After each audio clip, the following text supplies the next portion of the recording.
مرشدا أشهد أن لا إله إلا الله وحده لا شريك له وأشهد أن محمدا عبده ورسوله قال الله تعالى في كتابه الكريم أعوذ بالله من الشيطان الرجيم يا أيها الذين آمنوا اتقوا الله حق تقاته ولا تموتن إلا وأنتم مسلمون أما بعد معاشر المؤمنين والمؤminat rahimani wa rahimakumullah. Alhamdulillah, kita bersyukur kepada Allah Azza wa Jalla dengan segala kenikmatan yang Allah berikan kepada kita semua. Salawat dan salam kepada Nabi Muhammad sallallahu alaihi wasallam, khairul anbiya'i wal mursalin, sebaik-baik nabi dan sebaik-baik rasul. Hari ini anugerah yang besar sebenarnya. Allah kumpulkan kita semua di sini. Kalau bukan karena hidayah Allah, enggak mungkin kita bisa kumpul. Karena banyak di antara kita ini yang belum bisa memahami kebaikan secara total. Hal yang paling besar yang Allah kasih anugerah buat kita itu ilmu. Kalau kita bicara rizki yang datang dari Allah, urusan dunia, rizki yang paling besar yang Allah kasih itu sehat. Dan rizki yang paling buruk yang Allah kasih ke kita harta, duit. Itu paling buruk. Makanya Rasulullah pernah mengatakan dalam hadisnya, kata Nabi SAW, la ba'sa bil ghina liman ittaqa. Rasulullah mengatakan enggak apa-apa jadi orang kaya, tapi dengan satu syarat, bertakwa sama Allah Azza wa Jalla. Karena ternyata kalau kita pikir antara fitnah kaya sama miskin, itu besaran fitnah kaya. Sampai Rasulullah itu mengatakan, ma'asya alaikumul faqar, aku enggak takut sama kalian jadi orang miskin. Umatnya itu kalau miskin istilahnya lebih bisa sabar dalam hidup. Tapi begitu kaya, orang jarang bisa sabar. Kenapa? Walakin akhsha 'alaikum antum sata'alikumud dunya. Yang aku takutkan sama kalian itu dibukain dunia lebar-lebar sama Allah. Kenapa? Kama busitat ala man kana qablakum. Sebagaimana dibukakan terhadap orang-orang sebelum kalian. Umat-umat dulu itu hancur, mereka bangkang sama Allah bukan karena miskin, justru posisi di puncak dunia. Mereka lupa luar biasa. Apa yang terjadi? Fatanafasuha kama tanafasu.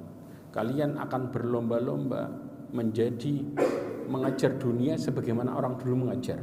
Karena pada prinsipnya, ya, orang yang paling takut kehilangan harta itu bukan orang miskin, tapi justru orang kaya. Semakin kaya tapi nggak kenal agama, maka semakin akan takut kehilangan. Akhirnya apa? Halal haram disikat. Fatuhlikakum kama ahlakathum. Maka kalian bakal binasa seperti orang dulu binasa. Makanya subhanallah, kita kalau lihat cerita-ceritanya, kisahnya umatnya para nabi yang dihancurkan sama Allah, Allah kasih di puncak kekayaan semua. Makanya dunia ini fitnahnya kencang sebenarnya. Banyak di antara kita kadang-kadang mengatakan, ya Allah kasih saya harta melimpah. Kita ini suka lupa yang namanya keberkahan.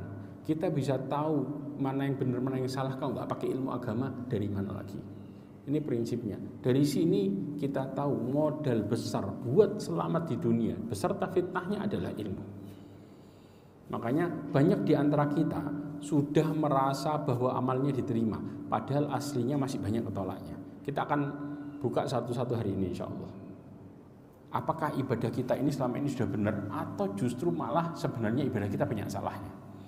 Karena realita hidup yang kita jalanin gambarin urusan kita sama Allah. Itu real. Nah, ma'asyiral mu'minin wal mu'minat rahimani wa rahimakumullah. Rasulullah SAW sampai mengatakan di dalam hadisnya tentang bagaimana orang dikasih sama Allah anugerah besar. Yang terbesar kata Rasulullah, may yuridillahu bihi khairan yufaqihu fiddin. Rasulullah mengatakan barang siapa yang Allah kehendaki kepadanya kebaikan, maka Allah akan fahamkan agamanya. Ibnu Hajar al-Asqalani pernah menjelaskan tentang perkataan ini. Bagi orang, ya, yang dikehendaki kebaikan, maka Allah Subhanahu wa taala akan berikan dia pemahaman agama. Artinya apa? Allah akan kasih kesempatan dia buat nuntut ilmu. Semakin kita punya kesempatan buat nuntut ilmu, semakin hidayah yang Allah kasih besar. Semakin kita susah buat belajar, semakin hidayah itu tertutup. Makanya istilahnya kenapa orang maksiat? Sering kita bertanya dalam kepala kita seperti itu. Padahal kalau ditanya orang lagi maksiat, kepengen masuk surga apa neraka? Semua orang akan mengatakan masuk surga. Tapi kenapa perilakunya ke arah keburukan yang justru menyimpang dari yang menjadi tujuan hidupnya? Karena ternyata permasalahannya bukan bagaimana keinginannya, tapi bagaimana hidayah itu. Jadi ya, kita kalau berbicara kenapa banyak orang menjadi penghuni surga, penghuni neraka, padahal mereka mengatakan kepingin masuk surga. Alasannya satu, karena banyak orang hidup di atas kakinya sendiri.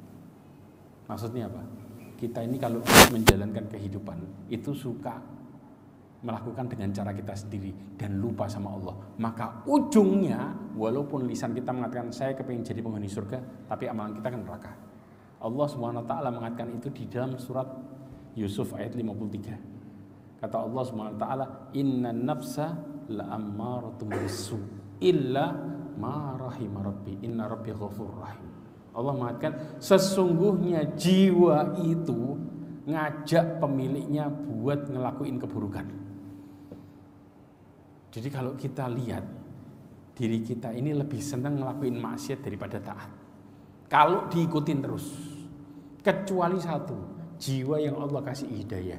Jadi kita bisa ngelakuin ketaatan karena hidayah dari Allah, bukan karena baiknya diri kita. Paham? Kalau Allah nggak ngasih kita hidayah, mustahil kaki kita bisa datang ke masjid. Itu realita yang paling gampang dalam hidup.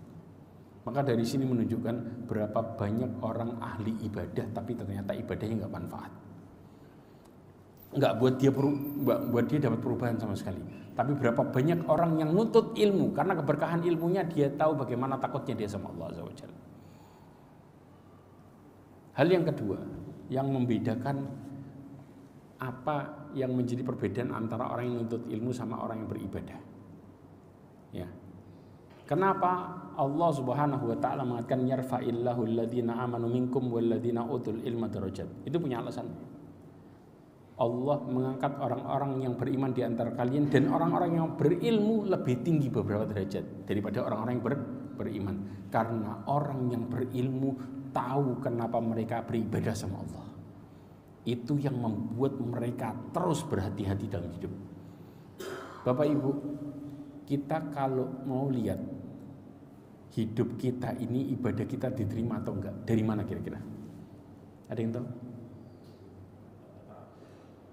Tambah taat.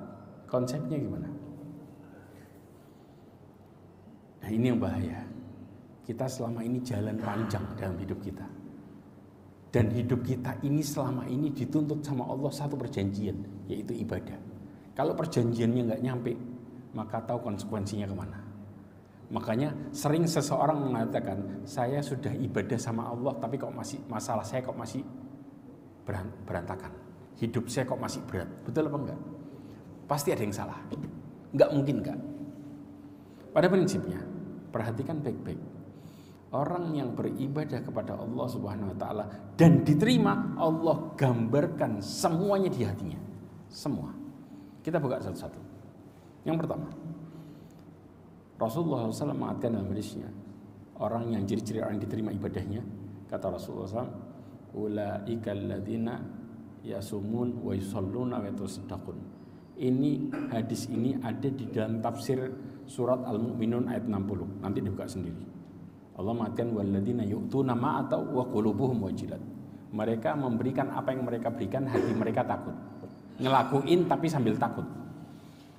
Ayat ini begitu ditanyakan kepada Rasulullah oleh Aisyah, kenapa orang ngelakuin kok takut? Berarti kan kalau konsep kita orang ngelakuin takut itu berarti salah, betul apa enggak? Aisyah mengatakan hal yang sama. Maka kata Aisyah, ya, ahumul ladina yasrabuna al-khamar wa yasrikun. Apakah mereka orang yang minum khamar dan mencuri? Kenapa mereka ngelakuin kok takut?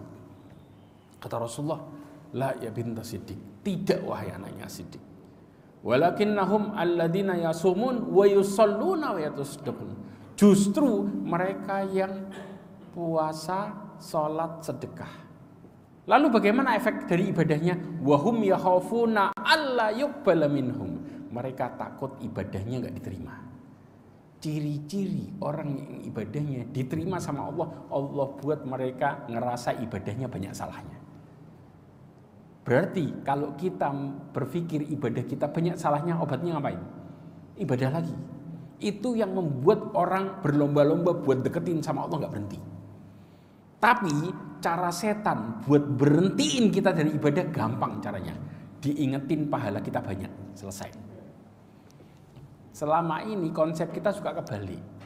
Kalau kita berpikir pahala kita banyak, maka kita ngerasa bahwa oh aman hidup. Salah, justru setan berhentiin kita dari ibadah dan buat kita males, diingetin pahalanya banyak. Dan Allah membuat kita dikasih hidayah buat ibadah lagi, diingetin ibadahmu banyak salahnya. Itu tanda diterimanya ibadah.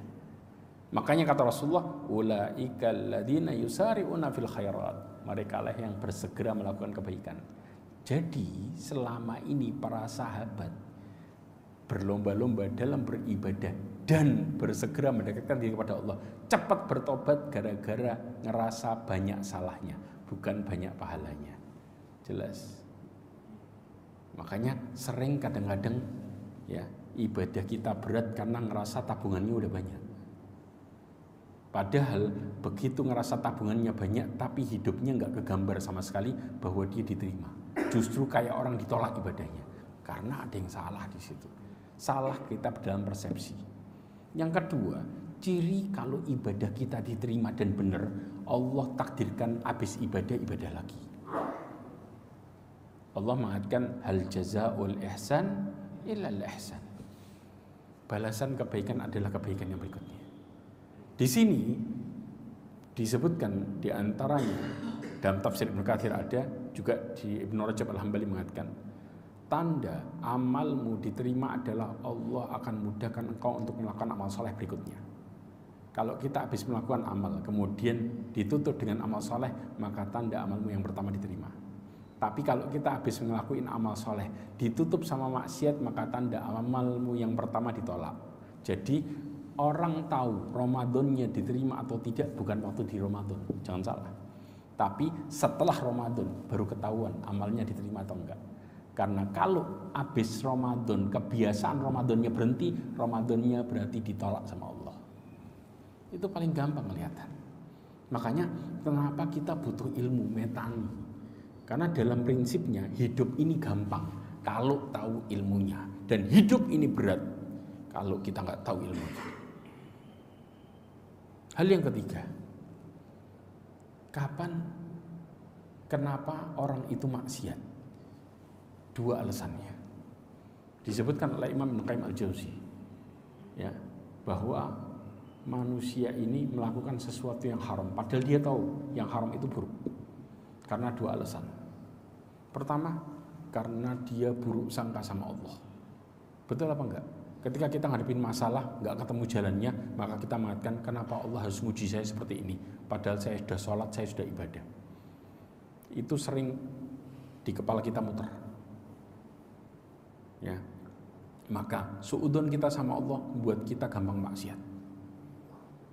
Dua, hawa nafsunya dominan, sehingga membuat dia apa? Membuat dia mengalahkan sifat sabarnya dan mengalahkan akal sehatnya. Artinya orang yang maksiat itu pasti jahil walaupun titelnya profesor. Karena dia tahu maksiat ini buruk dan mendatangkan keburukan. Itu ngerti banget. Tapi kenapa kok dilanggar? Dua hal ini punya dua penyebab. Orang yang suudzon sama Allah selama hidupnya karena mereka kurang ilmu.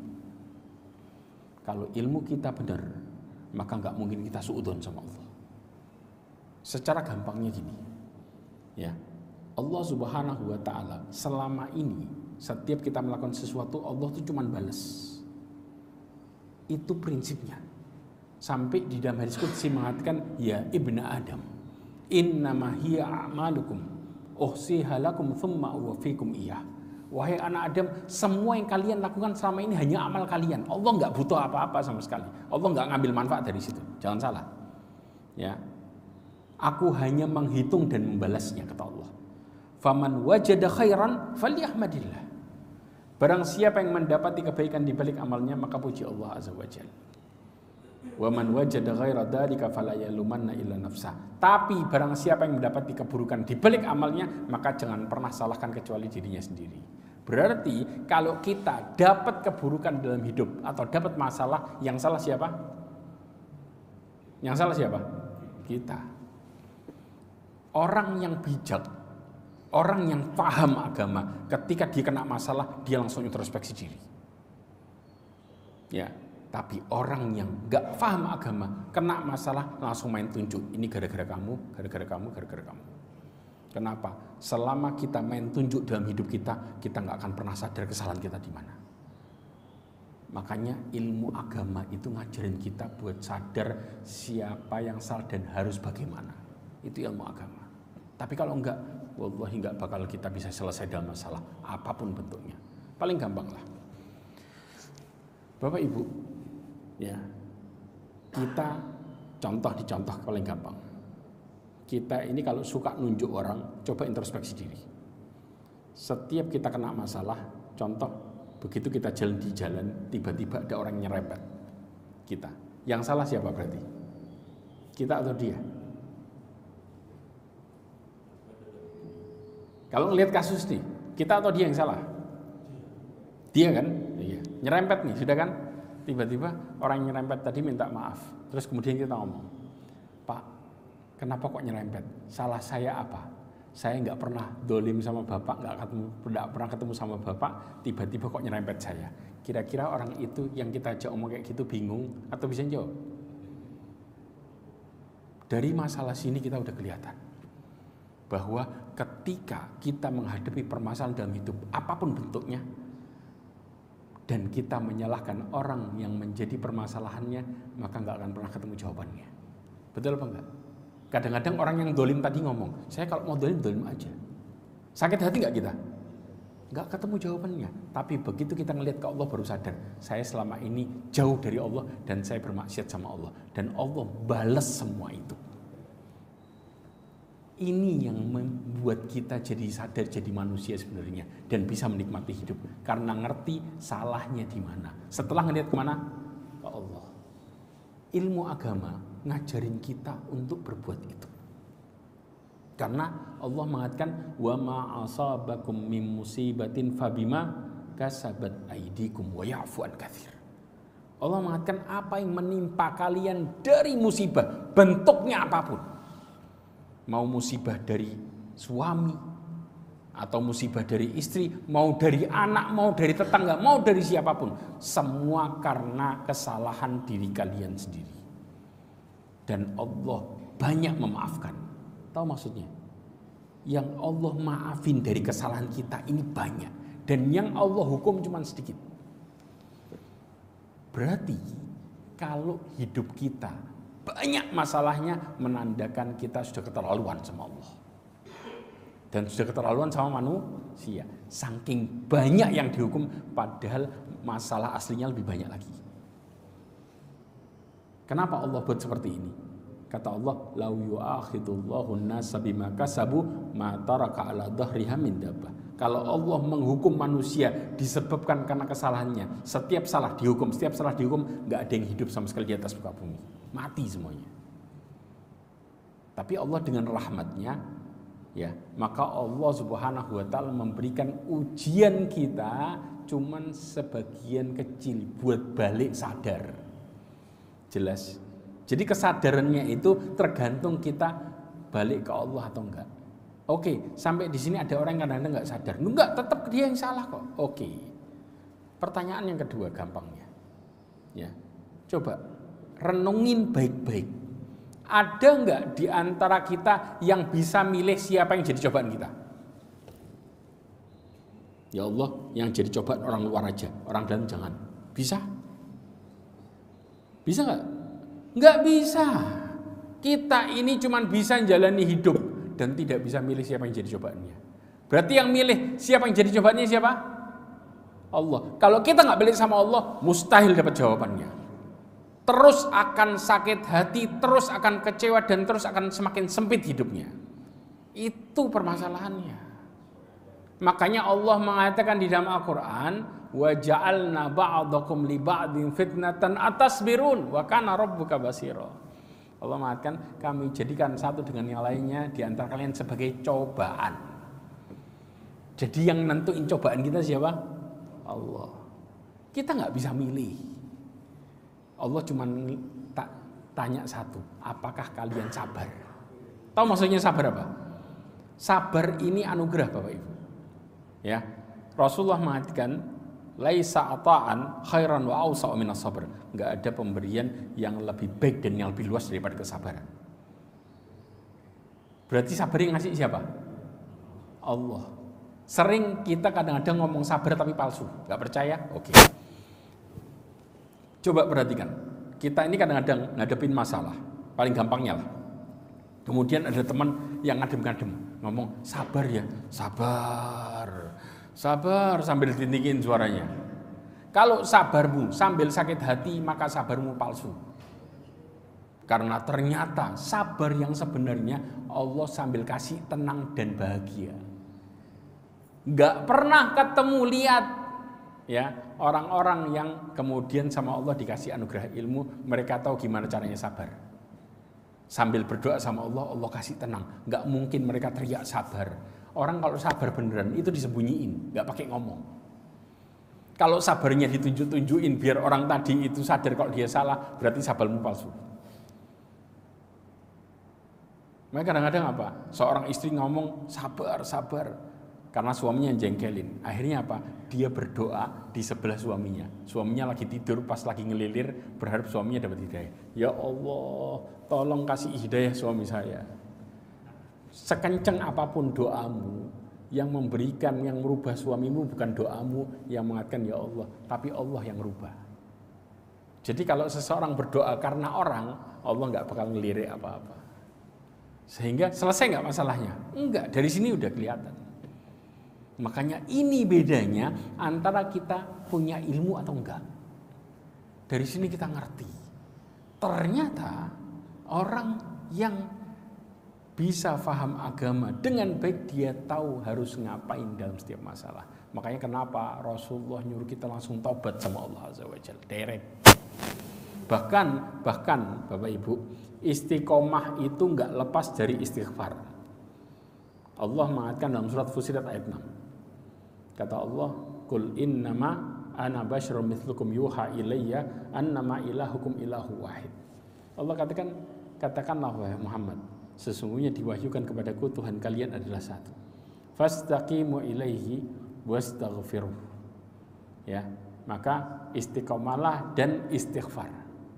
Allah mengatakan, saya ini manusia seperti kalian, diwahyukan kepadaku Tuhan kalian adalah satu, maka istiqomah dan istighfar. Kenapa Allah nyuruh istiqomah sama istighfar? Coba buka tafsirnya, kita ketemu jawabannya.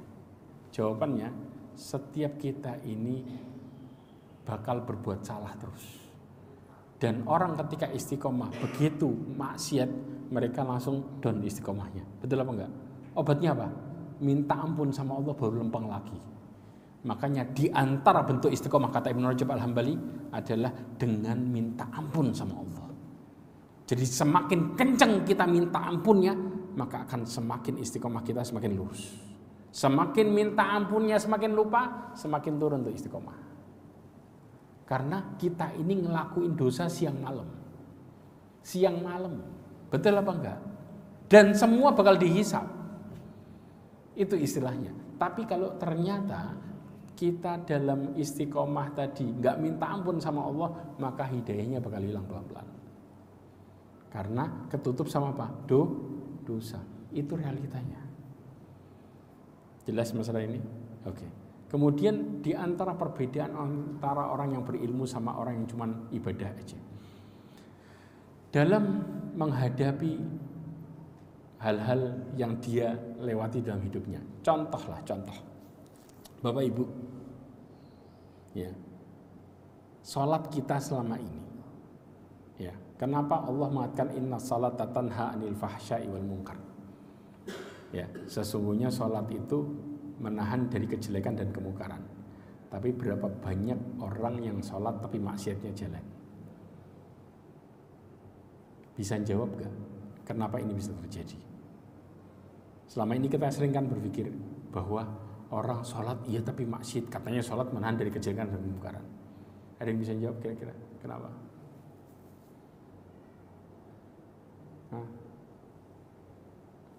Bahkan hal itu bukan terjadi sekarang aja. Tapi dari semenjak di zaman Nabi Shallallahu Alaihi Wasallam, ya hal itu sudah terjadi.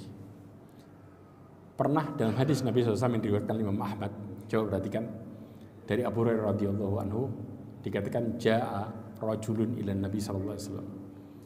Datang seseorang ke Rasulullah. Ngapain? Tanya sama Rasulullah dengan mengatakan inna fulan yusalli bil lail fa idza asbaha sariqa. Ada orang sholat malam, kata seorang sahabat ke Rasulullah, tapi kalau pagi hari mencuri. Apa kata Rasulullah jawabannya? Rasulullah mengatakan innahu sayanhahu ma taqul. Rasulullah mengatakan sesungguhnya sholatnya akan menahan dari perbuatan mencurinya dia. Nanti lihat. Berarti ini apa? Orang ini sholat malamnya baru. Tapi sholat malamnya akan menahan dia dari mencurinya. Muncul pertanyaan, loh sekarang orang sholat tahunan tapi penyakitnya nggak hilang-hilang, maksiatnya masih jalan. Jawabannya Abdullah bin Abbas pernah mengatakan, perhatikan baik-baik. Kata Abdullah bin Abbas, sholat itu terdapat sesuatu yang bisa menahan dan mencegah seseorang dari perbuatan maksiat. Kalau sholatnya diterima, paham? Tapi barang siapa yang sholatnya tidak menyuruh melakukan perbuatan yang baik dan menahan dari perbuatan buruk, maka sholatnya akan membuat dia semakin jauh dari Allah. Secara gampangnya, orang kalau sholatnya gak diterima sama Allah, maka Allah buat ibadahnya jadi siksaan hidup. Apa maksud ibadah jadi siksaan hidup? Berapa banyak di antara kita Bapak Ibu sudah sholat tapi masih ngeluh dalam hidup? Tersiksa nggak berarti? Ya. Berarti ada yang salah. Makanya selama ini kita akhirnya suka down ibadahnya. Kenapa? Karena ibadah nggak ngerubah apa-apa sama sekali. Itu yang selama ini kita hadapi. Dan kita nggak pernah tahu jawabannya. Cuman muter di situ tapi kita nggak pernah mau nyari jawaban. Di Islam semua dijelasin semua. Bahkan kata Imam Qatadah dalam tafsir Ibnu Katsir disebutkan bahwa seorang yang sholatnya tidak bisa menahan dia dari perbuatan maksiat, maka sholatnya akan merusak hidupnya sendiri. Loh, memangnya ada ibadah merusak hidup? Ada, bukan nggak ada. Allah sebutin secara jelas di surat Al-An'am ayat 125. Antara orang yang ibadahnya diterima sama yang enggak, kelihatan jauh banget. Kata Allah, wa may yurid ayudillahu, saya kasih yang tengah langsung. Barang siapa yang Allah kehendaki kepada dirinya kesesatan, Allah sesatin orangnya, caranya gimana? Yaj'al sadrahu dayyiqan haraja. Allah buat dia dadanya sesek sempit. Ka'annama yas'adu fis sama, seperti orang yang mendaki ke langit. Kadzalika yaj'alullahu rijsa 'alal ladzina la yu'minun. Begitulah Allah siksa orang-orang yang tidak beriman. Di dalam tafsir Ibnu Katsir digambarkan realitanya. Jadi ternyata bahkan Syekh Abdurrahman Ibn Nasir As-Sa'di dalam tafsir As-Sa'di yang terkenal, ya, beliau menjelaskan orang yang disesatin sama Allah, Allah buat dia sempit dari iman dan ilmu serta keyakinan. Jadi Allah buat dia tambah susah buat menuntut ilmu, tambah gak yakin sama Allah, sedangkan dia ibadah. Yang kedua, Allah buat dia masuk ke dalam kubangan kemaksiatan dan syubhat. Kebayang nggak? Hidupnya tambah maksiat. Dan yang terakhir, Allah buat hidupnya seperti orang yang dipaksa. Jadi semakin ibadah, semakin susah hidupnya, tambah stres. Seperti orang yang mendaki ke langit, mau nggak ada jalan lain. Coba Orang kalau daki ke langit gimana rasanya? Tambah tinggi, tambah nggak bisa napas. Sama. Tambah ibadah, tambah stres. Tambah bingung, tambah nggak dapat apa-apa. Ujung-ujungnya ibadahnya dilepasin total. Rata-rata kalau kita tanya orang yang murtad, kenapa engkau keluar dari Islam? Saya nggak tahan sama Islam, sama ibadahnya. Kenapa? Karena ibadahnya nggak jujur sama Allah. Bukan karena Allah, tapi cuman sekedar rutinitas. Maka Allah balik yang harusnya dia dapat kebahagiaan, dapat sengsara dari ibadah. Sampai Allah mengatakan, kadzalika yaj'alullahu rijsa alladziina la yu'minun. Begitulah kami siksa orang yang nggak beriman. Jadi secara gampangnya ibadahmu siksaan hidupmu. Banyak nggak sekarang? Banyak banget. Saking banyaknya mulai kelihatan dari orang nunda sholatnya. Karena dia nggak bahagia sama sholat. Kalau sudah kita di titik seperti ini, jangan pernah bicara kita bahagia. Yang berikutnya, yang kelima, tanda Allah ngasih balasan di mana sih? Selama ini katanya orang kalau kemudian diterima ibadahnya, hidupnya tambah enak. Enaknya dari sisi apa? Allah ngasih balasan bukan di casing. Paham? Bukan di casing. Buka surat Al-An'am ayat 44. Allah mengatakan falamma nasu ma dzukiru bihi fatahna alaihi abwaaba kulli syai' hatta idza farihu bima utu akhadnahum baghtatan fa idahum mublisun. Justru orang kalau enak di casing itu Allah siksa. Loh, kok bisa? La haula wala quwwata illa billah. Ayat ini gambarin gimana Allah nyiksa orang tapi gak terasa. Allah mengatakan ketika mereka mulai melupakan peringatan yang Allah berikan. Dengan cara apa? Allah siksa mereka. Allah bukakan semua pintu kesenangan dari yang mereka pilih dari dunia. Setiap dia minta apa, dikabulkan langsung sama Allah. Nggak pakai nunggu, tapi bentuknya dunia semua. Semua dikabulin. Ya Allah, saya kepingin rumah mewah. Dapat, nggak lama. Sedangkan dia tambah jauh dari Allah. Jadi cara Allah nyesatin hamba, dikasih yang dia mau tanpa cobaan. Tambah tersesat, tambah nggak sadar kalau dia maksiat. Sampai ada yang mengatakan antara kemaksiatan sama nikmatnya sama. Maksiatnya 5, nikmatnya 5 Allah kasih. Maksiatnya 10, nikmatnya 10 Allah kasih. Hatta idza farihu bima utu. Puncaknya kapan? Begitu dia bangga sama dunianya, senang sama dunianya, sampai dia mengatakan kalau saya ini dimurkai sama Allah, kenapa doa saya terkabul? Setiap minta dunia dikasih. Jangan salah. Justru Allah benci sama dirimu, makanya dikasih semua. Biar gak deket-deket. Begitu di puncak, makanya setiap kaum dulu diadab dengan cara seperti ini. Dibuat senang dunianya, langsung ditarik kayak ikan dipancing. Akhadnahum baghtatan. Kami siksa mereka mendadak. Disiksa dalam kondisi lagi maksiat. Bahkan dicabut nyawanya sama Allah lagi maksiat. Berarti ujungnya kemana? Husnul khatimah apa su'ul khatimah? Su'ul khatimah. Fa'idahum mublisun. Mereka terdiam dalam kondisi putus asa. Putus asa dari hidayah. Gak bisa balik lagi. Di tafsir Ibnu Katsir dibuka semua itu. Jadi caranya gimana? Allah buat casingnya, badannya enak semuanya. Dari mulai kata Imam Ibnu Katsir, dia punya makanan yang dia senangi. Dia punya pakaian yang dia sukai, dia punya rumah yang dia idam-idamkan. Tapi apa? Hatinya sempit, ngelakuin kemaksiatan gak sadar, macam-macam. Allah hancurin hatinya habis. Lah, terus kalau orang yang diterima gimana? Orang yang diterima ibadahnya Allah kasih kenikmatan di hatinya. Berupa apa? Imam Ibnu Qayyim Al-Jauzi mengatakan annahu la budda ayyuthibal amil ala amalihi fid dunya. Allah itu pasti balas amal seseorang di dunia, pasti. Bentuknya apa? 3. Yang pertama min halawatin yajiduha fi qalbihi. Dari rasa senang yang dia dapatkan di hatinya, tenang hidupnya.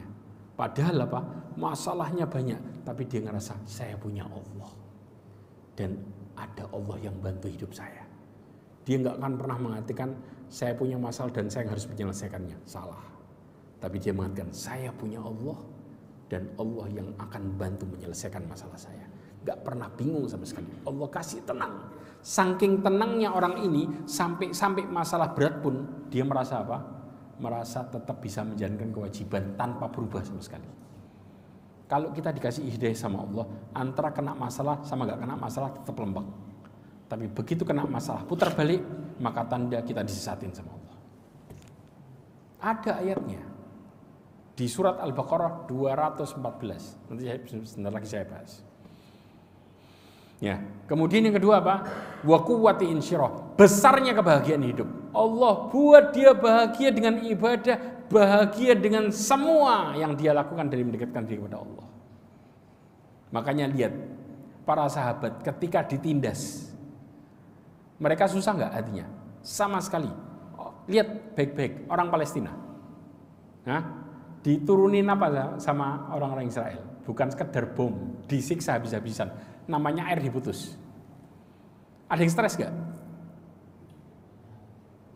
Stres. Mereka semua dengan tenangnya mengatakan kita kepingin jadi berikutnya, berikut yang meninggal. Dengan tenangnya mereka ngomong kayak gitu. Kira-kira rahasianya apa? Sedangkan kita, kalau kita lihat nih, kita sama mereka mana yang kasihan? Mana yang kasihan sebenarnya? Kita yang kasihan. Kita aman aja tapi ngeluhnya panjang.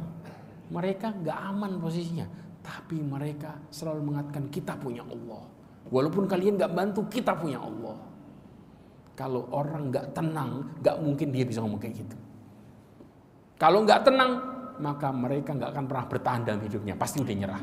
Betul apa enggak? Buktinya nggak nyerah mereka. Kita punya Allah. Kenapa kok bisa seperti ini? Ada penjelasannya, penyebabnya. Makanya Allah kasih kebahagiaan. Kebahagiaan itu terlihat bukan dari fisiknya, tapi dari hatinya. Makanya Allah kasih kebahagiaan hamba nggak akan pernah kelihatan. Kadang-kadang fisiknya orang ini banyak masalah, tapi hatinya senyum terus. Kenapa sih engkau kok bisa menghadapi masalah tapi kok senyum terus? Apa rahasianya? Orang pasti penasaran. Harusnya orang kena masalah stres. Ini enggak. Bahagia. Ada penjelasan masalah ini. Kemudian yang ketiga, wa qurratu ainin. Subhanallah. Allah kasih penyejuk pandangan hidup. Alias apa? Keluarga yang dicintainya dapat hidayah karena ibadahnya dia. Kalau diterima. Jadi kalau selama ini kita taat sama Allah, tapi keluarga kita tambah berantakan, harus banyak koreksi diri. Sampai disebutkan oleh Sa'id ibn Musayyib, seorang tabi'in mengatakan, wahai anakku, sesungguhnya aku memperbanyak sholatku kepada Allah supaya Allah menjaga dirimu. Jadi subhanallah, orang kalau tambah taat sama Allah, Allah buat keluarganya semuanya taat sama Allah. Dan Allah gambarin itu di ayat yang sering jadikan kita doa. Rabbana hablana min azwajina wa dzurriyyatina qurrata a'yun waj'alna lil muttaqina imama. Di ayat itu di tafsir Ibnu Katsir disebutkan kata Imam Hasan Al-Basri, Allah ingin menunjukkan kepada hambanya yang beriman, keluarga yang dicintainya mendapatkan hidayah. Kenapa? Sebagai hadiah bagi orang yang beriman tadi. Hadiah dari Allah. Jadi subhanallah, kalau kita taat, keluarga kita juga dapat hidayah, maka ketaatan kita diterima sama Allah. Diperhatiin kita. Kenapa? Dibuat keluarga kita dukung juga. Itu realita yang terjadi. Kemudian yang terakhir Bapak Ibu, subhanallah, dari sinilah kita melihat bagaimana antara orang-orang yang menuntut ilmu, dia mengetahui permasalahan hidupnya dan tahu caranya, dan antara orang yang ahli ibadah tapi nggak ngerti. Akhirnya apa? Hidupnya seperti orang bimbang. Saya sudah ibadah tapi kok nggak pernah dapat solusi karena engkau nggak paham hidupmu. Dan yang terakhir, Kenapa orang kena masalah tapi bahagia?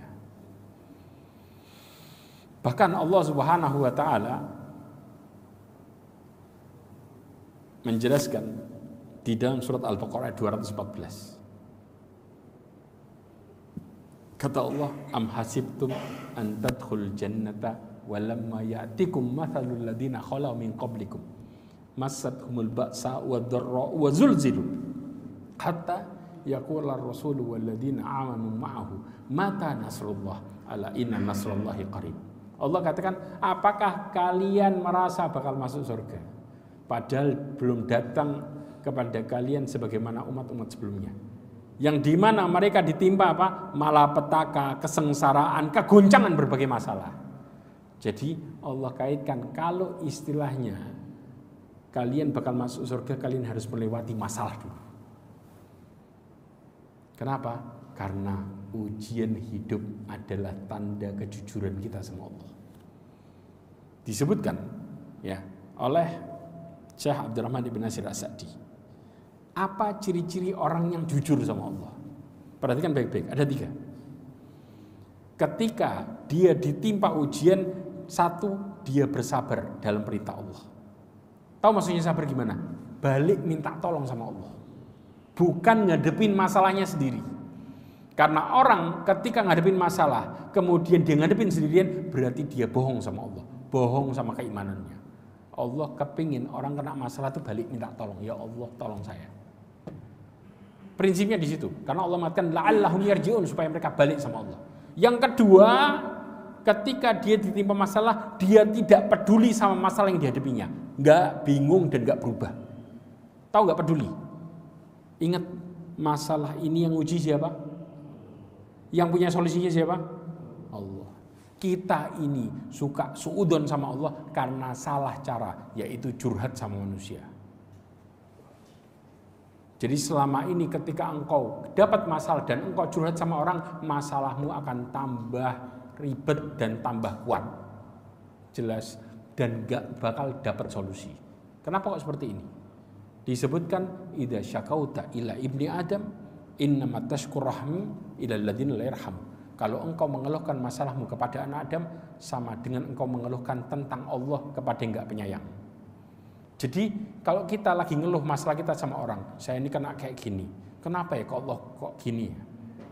Ini sama dengan kita nggunjing siapa? Siapa yang kita gibahi? Allah. Karena yang ngasih ujian kita siapa?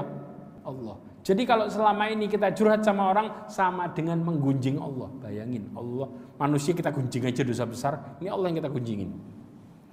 Kurang apa coba? Mungkin gak Allah nolong? Mustahil. Gak mungkin. Makanya sering suami istri berantem. Contoh paling gampang lah. Seorang istri ini kalau curhat sama suaminya, setiap suaminya dengerin, suaminya selalu ngomong apa? Sabar ya Dik. Dari dulu jawabannya sabar terus. Nggak pernah ngasih jawaban yang lain. Oh ya udah, saya kasih jawaban yang lain. Tak doain ya. Dari dulu jawabannya tak doain terus. Tambah jengkel nggak istrinya? Karena pada dasarnya suaminya nggak tahu jawabannya apa. Karena yang ngasih ujian siapa? Allah, bukan suaminya. Walaupun ujian datang dari suaminya, tapi Allah yang tahu penyebabnya apa. Jadi kalau selama dirimu curhat sama manusia, hidupmu tambah berat.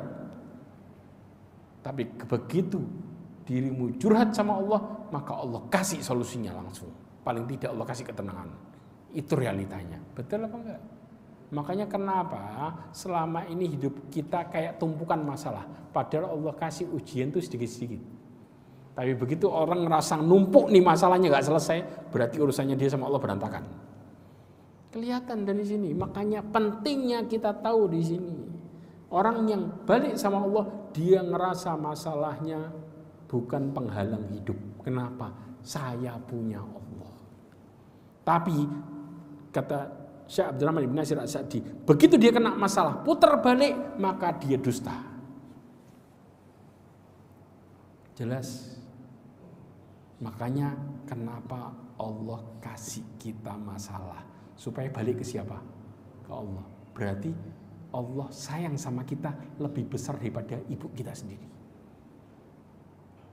Istilahnya nih, anak kalau salah sama ibu dihukum enggak? Dihukum nggak? Supaya sadar, karena ibunya sayang. Nah, biar kamu ini sadar kalau engkau salah. Makanya kenapa Allah hukum kita? Biar balik, karena Allah nerima kita. Ayo balik. Jangan jauh-jauh. Nah, kemudian ternyata, tahu nggak? Masalah itu nyenengin. Tambah bingung kita. Saat nyenengin dari mana? Orang kena masalah itu harusnya stres. Kenapa kok bisa nyenengin? Nah, subhanallah. Perhatikan baik-baik. Saya tutup dengan ini. Imam Ibnu Qayyim Al-Jauzi menjelaskan, Allah itu kalau mau hambanya bahagia dengan cara apa? Allah kasih masalah yang membuat orang lain nggak bisa nolong. Satu, musibah berat. Kalau sudah istilah musibah berat, orang bisa nolong nggak? Nggak bisa. Dua, dikasih kemiskinan yang sangat. Bisa nolong nggak orang? Nggak bisa. Tiga, atau dikasih ketakutan yang dahsyat. Tiga hal ini nggak ada yang bisa nolong kecuali Allah. Akhirnya ujung-ujungnya kita ngapain? Begitu mentok kena tembok, nggak ada yang bisa dimintain tolong, kanan kiri nggak peduli. Kemana kita larinya? Nah, begitu ke Allah, maka dia pun berdoa dan memohon kepada Allah serta munajat. Tahu munajat nggak? Munajat itu istilahnya dalam bahasa Indonesia disebut orang ngomong bisik-bisik berdua. Itu munajat. Jadi dia benar-benar berdoa sama Allah dan nggak kepingin ada yang tahu doanya. Begitu munajat, maka Allah kasih kelezatan munajat, tenang hatinya. Satu. Yang kedua, Allah buat imannya tambah naik. Kenapa? Allah yang nolong saya. Selama ini saya lupa buat minta sama Allah. Kalau dari awal saya minta, Allah bakal nolong saya terus. Dan yang ketiga, Allah buat dia merasa nyaman kembali sama Allah. Sampai-sampai dia lupa sama doa yang pertama. Yaitu apa? Ya Allah, hilangkan masalah saya. Bukan lagi berdoa hilangkan masalah saya, tapi dia berdoa, ya Allah, dekatkan diriku kepadamu. Makanya saking bahagianya dia nggak minta masalahnya dihilangin. Kenapa? Karena dari masalah dia bisa dekat terus sama Allah. Tapi kalau kita nggak punya masalah, berat buat dekat sama Allah. Betul apa enggak? Inilah yang terjadi. Jadi istilahnya, gampangnya, masalahmu adalah kebahagiaan hidupmu. Karena engkau bisa terus curhat sama Allah dan bisa terus dekat sama Allah. Inilah bagaimana gambaran ketika ilmu itu bermanfaat. Jelas Bapak Ibu? Banyak lagi hal yang lainnya kalau kita kupas satu-satu. Makanya kenapa Rasulullah mengatakan fadlul alim ala abid kafadli ala adnakum. Ya, keutamaan orang yang berilmu dan orang yang ahli ibadah seperti keutamaan itu kata Rasulullah dan orang yang paling rendah di antara kalian. Bayangin enggak? Jauh banget. Bahkan kata Rasulullah kafadlil qamar ala sa'il kawakib. Seperti bulan terhadap seluruh bintang.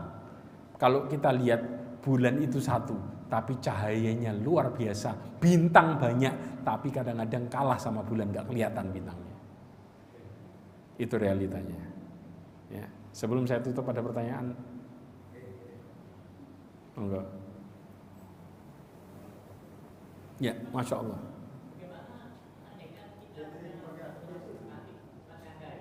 Coba, sebentar. Waalaikumsalam warahmatullahi wabarakatuh. Bagaimana kita punya masalah beban itu makanan, tapi kita curhatnya gimana? Coba, oke, Masya Allah, barakallahu fikum. Punya masalah rumah tangga tapi curhat ke psikolog. Bapak Ibu, kita kalau lihat ke psikolog ini apa? Berusaha untuk ngadem-ngademin kita. Kalau stres dikasih obat, betul apa enggak? Pernah enggak psikolog ngomong coba balik sama Allah? Ada ilmu itu? Padahal kalau kita ditanya semuanya nih, semua. Yang ngasih ujian siapa? Makanya kenapa kalau kita curhat sama orang itu hanya main tebak-tebakan. Tahu tebak-tebakan enggak? Ya, kayaknya hidupmu penuh dengan kesialan. Kayaknya orang akan mengatakan seperti itu. Dapat solusi nggak kita? Tambah berat hati kita, tambah stres. Itu yang terjadi. Kalau kita ke psikolog, begitu stres kita nggak hilang-hilang, coba meditasi dan lain sebagainya. Nyelesain masalah? Enggak. Kalau orang ke psikolog nyelesain masalah nggak mungkin kasih obat. Betul? Itu yang terjadi. Makanya istilahnya yang memberikan ujian Allah dan yang punya jawaban Allah. Ketika engkau nggak kembali, nggak mungkin engkau terjawab. Makanya sistemnya seperti ini. Contoh, kita punya teman curhat, ya. Dia menceritakan tentang 20 masalah hidupnya dan nggak ada yang selesai. Kira-kira cara kita nasihati dia apa? Contoh kalau kita nasihati, coba sholat. Saya sudah sholat tapi tetap gak selesai. Ada solusi lain? Istilahnya pertolongan pertama pada permasalahan. Apa pertolongan pertamanya? Hah? Saya sudah introspeksi tapi gak nemu. Wah, itu namanya nyari jalan buntu namanya. Selesai semua, hidupnya selesai semua.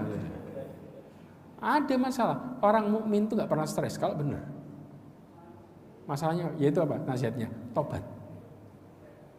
Karena ketika masalahmu nggak pernah selesai, maka tanda engkau bermaksiat sama Allah dan belum selesai maksiatnya. Makanya Allah mengatakan wasari'u ila maghfiratin min rabbikum. Tadi disebutin ayatnya. Ya. Bersegeralah kalian menuju ampunan Allah yang surganya. Kenapa Allah sebut yang surganya? Karena orang begitu tobat baru Allah buka jalan keluarnya. Kalau nggak tobat mustahil dapat jalan keluar, ditutup sama Allah. Begitu kita ditutup, gampangnya masalah kecil jadi gede. Contoh paling gampang. Ada seorang bapak lagi stres penuh masalah. Tiba-tiba datang anaknya lagi ngerjain PR SD kelas 1. Ya. 4 tambah 4 berapa? Itu bapaknya langsung ngomong apa? Tanya sama ibumu, jangan sama bapakmu. Padahal 4 tambah 4 gampang nggak? Tapi karena kepalanya penuh bisa ngerjain nggak? Tanya sama ibumu sana. Kesana. Bapak lagi stres. Itu gampangnya. Kecil kan masalahnya, tapi bisa jadi gede. Kata ibunya nyaut apa? 4 tambah 4 aja nggak bisa, berantem akhirnya. Akhirnya apa? Polemik terus terjadi karena kita nggak pernah mau balik ke sumbernya. Makanya di sini cara nasihati orang kena masalah caranya balik sama Allah dengan tobat. Selama engkau belum bertobat, nggak mungkin Allah bukain jalan. Dan Allah sebutkan juga di dalam surat Al-Baqarah 267. Kata Allah, wallahu ya'idukum maghfiratan minhu wa fadla. Allah mempersiapkan buat kalian apa? Ampunan dan keutamaan. Allah akan berikan solusi, tapi sebelumnya Allah kasih ampunan dulu. Dan cara dapetin ampunan gimana? Tobat. Kalau tobat baru selesai. Kalau enggak. Makanya jalan keluar datang dari Allah enggak pernah bisa ditebak sama sekali. Makanya Allah mengatakan apa? Wa yarzuqhu min haitsu la yahtasib. Ayat ini menjelaskan kata Imam Ibnu Katsir, Allah kasih jalan dari yang tidak pernah terbetik di hati. Hati kita aja nggak kepikiran kalau dari situ. Jelas? Oke. Ada lagi pertanyaan? Jadi hindari curhat sama siapa? Manusia. Ustadz kalau minta solusi tanya sama Ustadz beda cerita. Namanya minta solusi ke arah agama, bukan curhat. Tapi kalau curhat ke siapa? Ke Allah. Tahu nggak Nabi Ayub curhatnya kemana? Orang yang sabar tuh ngeluh nggak? Ngeluh nggak?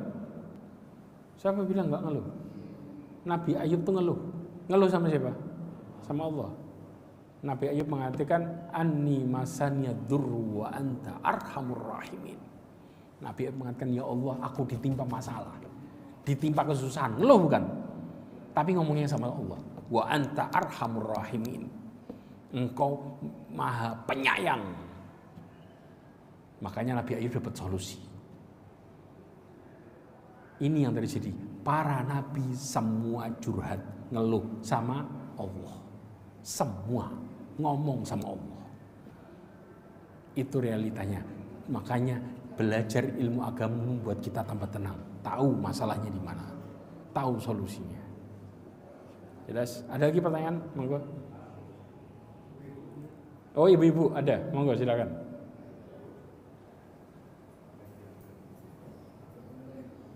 Ah?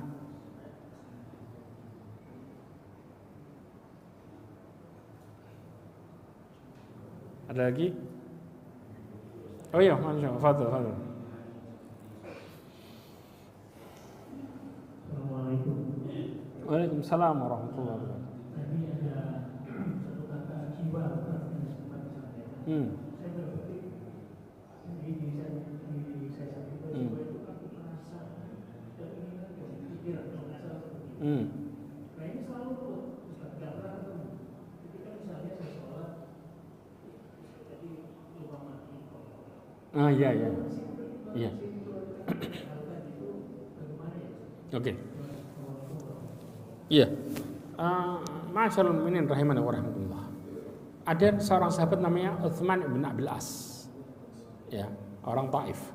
Dia pernah curhat kepada Nabi SAW tentang masalah kejadian itu. Ya. Kata dia, sesungguhnya syaitan menggangguku di sholat. Ya. Kenapa? Kayak seperti tadi, tiba-tiba kepikiran, oh iya kompor belum dimatiin. Oh ternyata kuncinya di bawah lemari.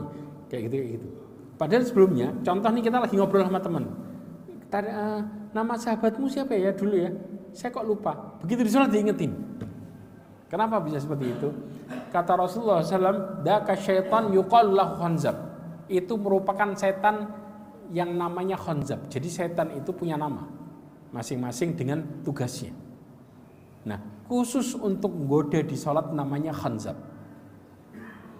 Kemudian kata Rasulullah, faida ahsastahu, kalau engkau mulai ngerasain itu, ngerasain pikiran yang masuk di sholat, padahal kita maunya fokus sama sholat kita, maka fasta'id billah. Caranya apa? Baca ta'awud, ngomong a'udzubillahi minasyaitonir rajim. Watful ala yasarika thalathan, ngeludah kecil ke kirimu 3 kali. Caranya jangan langsung pas kayak gini. Kalau lagi berjamaah, nanti sebelahnya tambah kena was-was juga. Ini kok saya diludahin katanya. Tapi apa? Yang penting ke arah kiri. Ya, watful ini ngeludah bukan kemudian sampai keluar. Tapi cuman sekedar itu aja 3 kali. Begitu kita ngelakuin itu langsung hilang itu pikiran. Seperti orang yang apa? Mimpi buruk, bangun, dia ngelakuin baca ta'awud, kemudian ngelakuin itu juga. Karena itu caranya buat menghilangin di mana setan bisikin di hati kita. Bahkan dibisikin dengan hal yang kita lupa diingetin lagi. Buat ngerusak ibadah kita. Paham di sini? Karena setan paling nggak senang sholat kita benar. Karena kalau sholat kita benar, otomatis dia jauh dari maksiat. Benci sama maksiat. Supaya nggak benci sama maksiat, sholatnya dirusak. Itu penjelasannya. Ada lagi pertanyaan? Oke, saya tutup dengan sebuah penjelasan. Imam Ibnu Qayyim al-Jauzi pernah mengatakan, "Idza anta'rif halaka fil qabr fandur ila hali qalbika fis sadr." Dalam kitabnya Al-Fawaid disebutkan, kalau engkau mau tahu kuburanmu bagaimana, maka lihat ke hatimu sekarang. Na'iman wa adaban. Apakah nanti kuburanmu bakal dikasih nikmat atau diadab? Sijnan wa intilaqan. Apakah kuburanmu nanti bakal kayak penjara atau engkau kayak orang bebas? Fandur ila hali qalbika fis sadr, maka lihat ke hatimu yang ada di dalam dadamu. Artinya apa? Allah ngasih balasan semua di hati. Kalau selama ini kita selalu ngerasa susah, galau terus, maka jangan diterusin, segera diobatin. Karena kalau diterusin, maka Allah tutup su'ul khatimah. Persis kayak hatinya. Jadi amalan kita diterima atau enggak kelihatan dari hatinya bahagia atau tidak. Persis. Jadi kalau selama ini hidup kita susah terus di hati kita, maka tanda amalmu ditolak terus. Wah, jelas ini yang paling kelihatan gampang. Makanya lihat orang yang ibadahnya berantakan, hatinya nggak pernah bahagia. Walaupun hartanya melimpah, dia akan menjadikan harta cuman sebagai kedok saja.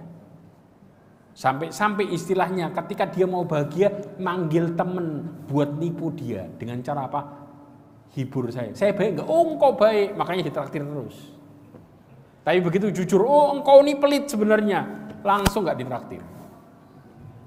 Selama ini orang yang stres itu manggil orang buat nipu dia, nggak terasa. Kenapa? Nipu, ngadem-ngademin seakan-akan hidupnya paling enak. Padahal dia paling sengsara. Buktinya apa? Begitu temannya pulang ngomong, Fulan nggak bahagia. Kalau stres ngajak-ngajak saya. Betul apa enggak? Iya. Makanya Allah gambarin ibadah kita di hati kita persis sudah. Jadi kalau selama ini hati kita stres, ada yang salah. Kalau selama ini hati kita nggak pernah bahagia, padahal kita sudah ibadah, padahal sudah belajar, berarti ada yang salah. Coba dikoreksi. Makanya Rasulullah mengatakan kepada Bilal, ya Bilal arihna bis shalah. Wahai Bilal, istirahatkan kita dengan sholat. Karena ibadahnya benar, akhirnya sholat jadi tempat istirahat. Kalau kita begitu dipanggil adzan stres, kok ada sholat lagi? Berarti hidup kita bermasalah. Jelas Bapak Ibu? Mudah-mudahan jadi introspeksi, Masya Allah. Oke, ya kita tutup ya. Subhanakallahumma bihamdika asyhadu an la ilaha illa anta astaghfiruka wa atubu ilaik. Mudah-mudahan apa kita pelajari hari ini bermanfaat dan mudah-mudahan Allah memberikan kita hidayah serta menutup hidup kita semua dengan husnul khatimah. Wa akhir da'wan alhamdulillah. Assalamualaikum warahmatullahi wabarakatuh.